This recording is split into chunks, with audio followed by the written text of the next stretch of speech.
Israel और Hamas के युद्ध 4 महीने से ज्यादा हो चुके हैं। 27,700 ज्यादा लोगों की मौत हो चुकी है।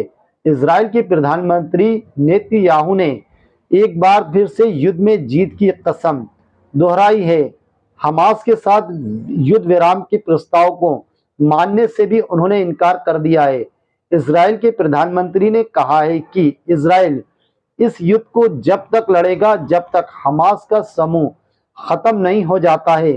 बता दें कि पिछले साल 7 अक्टूबर को इजराइल में हमास के तबाहतोड़ हमले के बाद इजरायली सेना आईडीएफ ने गाजा में हमास के ठिकानों को निशाना बनाया था। आतंकी संगठन हमास को नेस्तनाबूद करने की कसम खा चुके पीएम ने किसी भी तरह के अंतर्राष्ट्रीय दबाव को झेलने से भी इनकार कर दिया है।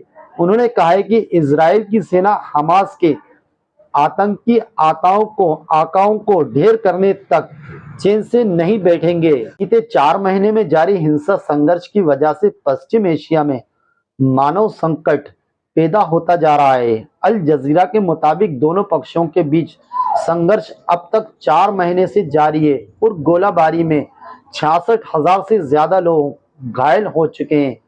पश्चिम एशिया के एक अन्य घटनाक्रम में इजराइल रक्षा बल ने कहा है कि यहूदी और समरिया के आसपास छापामारी में 21 फिलिस्तीनियों को भी गिरफ्तार किया जा चुका है। सुरक्षा बलों ने एक गोदाम का पता लगाया था। भारी मात्रा में विस्फोट और हथियार भी बरामद किए गए हैं। इजरायली सुरक्षा बलों ने जबल अवाला और काफल बिन गांव में आंतरिक अवैध हथियार भी जब्त किए हैं। अन्य लोग नूर अल शम्स शरणार्थी कैंप जो हैं उनमें से गिरफ्तार किए गए हैं। आपको बता दें कि 3,000 से ज्यादा फिलिस्तीनियों को अभी तक गिरफ्तार किया जा चुका है।